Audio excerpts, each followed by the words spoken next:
ಹಳ್ಳಿಯ ತುದಿಯಲ್ಲಿ ಹರಡಿಕೊಂಡಿದ್ದ ಹೊಲಗಳ ಮಧ್ಯೆ ಬೆಳಗಿನ ಮಂಜಿನೊಳಗೆ ಒಬ್ಬ ವ್ಯಕ್ತಿ ನಿಧಾನವಾಗಿ ನಡೆದು ಬರುತ್ತಿದ್ದ. ಅವನ ಹೆಜ್ಜೆಗಳು ಮಣ್ಣಿನೊಡನೆ ಮಾತನಾಡುವಂತೆ ಇತ್ತು.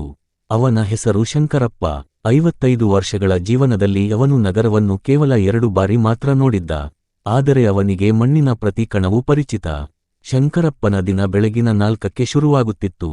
ಕೋಳಿ ಕೂಗುವುದಕ್ಕೂ ಮೊದಲು ಅವನು ಎದ್ದು ಮನೆಯ ಮುಂದೆ ನಿಂತ ತುಳಸಿಕಟ್ಟೆಗೆ ನೀರು ಹಾಕಿ ದೇವರ ಫೋಟೋ ಮುಂದೆ ಕೈಜೋಡಿಸುತ್ತಿದ್ದ.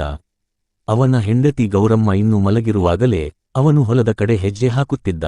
ಮಣ್ಣು ನಿದ್ದೆ ಮಾಡುವಾಗ ಕೆಲಸ ಮಾಡಿದರೆ ಅದು ನಮ್ಮನ್ನು ಕೈ ಬಿಡಲ್ಲ ಎಂಬುದು ಅವನ ತಂದೆಯ ಮಾತು. ಅದು ಶಂಕರಪ್ಪನ ಬದುಕಿನ ಮಂತ್ರವಾಗಿತ್ತು.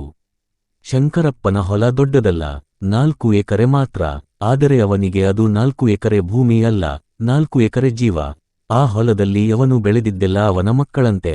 ಜೋಳ, ರಾಗಿ ಎಲ್ಲವನ್ನೂ ಅವನು ಮಮತೆಯಿಂದ ನೋಡಿಕೊಳ್ಳುತ್ತಿದ್ದ. ಒಂದು ಕಾಲದಲ್ಲಿ ಈ ಹೊಲಗಳು ತುಂಬಾ ಫಲವತ್ತಾಗಿದ್ದವು. ಮಳೆ ಸರಿಯಾಗಿ ಬೀಳುತ್ತಿತ್ತು, ಬಾವಿಯಲ್ಲಿ ನೀರು ತುಂಬಿರುತ್ತಿತ್ತು. ಶಂಕರಪ್ಪನ ಮನೆ ತುಂಬಾ ಸರಳವಾದರೂ ಸಂತೋಷದಿಂದ ತುಂಬಿರುತ್ತಿತ್ತು. ಅವನ ಮಗ ಮಂಜು ಶಾಲೆಗೆ ಹೋಗುತ್ತಿದ್ದ, ಮಗಳು ಲಕ್ಷ್ಮೀ ತಾಯಿಗೆ ಅಡುಗೆಗೆ ಸಹಾಯ ಮಾಡುತ್ತಿದ್ದಳು. ಆದರೆ ಕಾಲ ಬದಲಾಗಿತು. ಮಳೆ ಮೋಸ ಮಾಡತೊಡಗಿತು. ಒಂದು ವರ್ಷ ಮಳೆ ಇಲ್ಲ, ಮತ್ತೊಂದು ವರ್ಷ ಮಿತಿ ಮೀರಿದ ಮಳೆ. ಬೆಳೆ ಹಾಳಾಯಿತು. ಸಾಲ ತಗೊಳ್ಳದೆ ಬೇರೆ ದಾರಿ ಇರಲಿಲ್ಲ. ಬ್ಯಾಂಕ್ನ ಸಾಲ, ಸಹಕಾರಿ ಸಂಘದ ಸಾಲ ಎಲ್ಲವೂ ಶಂಕರಪ್ಪನ ತಲೆಯ ಮೇಲೆ ಕಲ್ಲಿನಂತೆ ಬಿದ್ದಿತು. ಮಂಜು ಶಾಲೆಗೆ ಹೋಗಬೇಕೆಂದಿದ್ದ. ಅಪ್ಪ, ನಾನು ಓದಬೇಕು. ರೈತನ ಮಗನಾಗಿದ್ದರೂ ಓದಿದರೆ ನಮ್ಮ ಬದುಕು ಬದಲಾಗಬಹುದು ಎಂದಿದ್ದ. ಶಂಕರಪ್ಪ ಆ ಮಾತು ಕೇಳಿ ಮೌನವಾಗಿದ್ದ. ಅವನ ಕೈಯಲ್ಲಿ ಹಣ ಇರಲಿಲ್ಲ. ಆದರೂ ಅವನು ತನ್ನ ಕನಸಿಗಿಂತ ಮಗನ ಕನಸಿಗೆ ಮೌಲ್ಯ ಕೊಟ್ಟ. ಹೊಲದ ಒಂದು ತುಂಡನ್ನು ಅಡಮಾನ ಇಟ್ಟು ಮಂಜುವನ್ನು ಶಾಲೆಗೆ ಕಳುಹಿಸಿದ. ಅದೇ ವರ್ಷ ಭೀಕರ ಬರ. ಹೊಲ ಒಣಗಿ ಬಿರುಕು ಬಿಟ್ಟಿತು. ಬೆಳೆ ಇಲ್ಲ, ಆದಾಯ ಇಲ್ಲ, ಸಾಲ ಮಾತ್ರ ಹೆಚ್ಚುತ್ತಾ ಹೋಯಿತು. ರಾತ್ರಿ ಹೊತ್ತು ಶಂಕರಪ್ಪನಿಗೆ ನಿದ್ದೆ ಬರಲಿಲ್ಲ. ಗೌರಮ್ಮನ ಕಣ್ಣುಗಳಲ್ಲಿ ಆತಂಕ. ನಾವು ಇದನ್ನು ದಾಟುತ್ತೇವಾ ಎಂಬ ಪ್ರಶ್ನೆ ಮಾತಿಲ್ಲದೆ ಅವರ ನಡುವೆ ನಿಂತಿತ್ತು. ಒಂದು ದಿನ ಬ್ಯಾಂಕ್ನಿಂದ ನೋಟಿಸ್ ಬಂತು. ಸಾಲ ತೀರಿಸದಿದ್ದರೆ ಭೂಮಿ ಜಪ್ತಿ ಎಂದು. ಶಂಕರಪ್ಪನ ಕೈ ನಡುಗಿತು.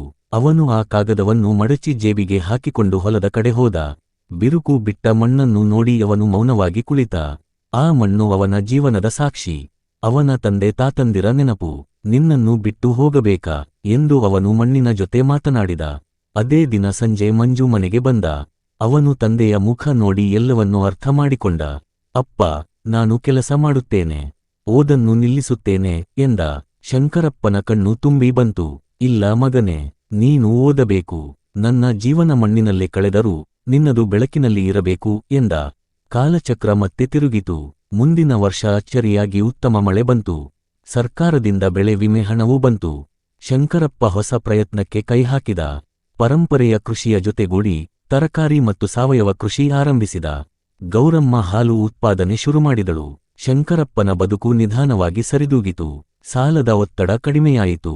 ಶಂಕರಪ್ಪ ಮಣ್ಣನ್ನು ಕೈಯಲ್ಲಿ ಎತ್ತಿಕೊಂಡು ಮಗನಿಗೆ ತೋರಿಸಿದ. ಈ ಮಣ್ಣು ನಮ್ಮನ್ನು ಪರೀಕ್ಷಿಸಿದೆ, ಆದರೆ ನಾವು ಇದನ್ನು ಬಿಟ್ಟು ಹೋಗಲಿಲ್ಲ. ಅದಕ್ಕೆ ಇದು ನಮ್ಮನ್ನು ಕೈ ಬಿಡಲಿಲ್ಲ ಎಂದ. ಇಂದು ಶಂಕರಪ್ಪನ ಹೊಲ ಮತ್ತೆ ಹಸಿರಾಗಿದೆ. ಅವನು ಇನ್ನು ಬೆಳಗಿನ 4ಕ್ಕೆ ಎದ್ದೇ ಹೊಲಕ್ಕೆ ಹೋಗುತ್ತಾನೆ. ಆದರೆ ಈಗ ಅವನ ಹೆಜ್ಜೆಗಳಲ್ಲಿ ಭಾರ ಕಡಿಮೆ. ಅವನು ತಿಳಿದುಕೊಂಡಿದ್ದಾನೆ, ರೈತನ ಜೀವನದಲ್ಲಿ ಸೋಲು ಶಾಶ್ವತವಲ್ಲ. ಮಣ್ಣು ತಾಳ್ಮೆಯ ಗುರು. ಅದನ್ನು ನಂಬಿದರೆ ಅದು ಜೀವನವನ್ನು ಮತ್ತೆ ಬೆಳೆಸುತ್ತದೆ.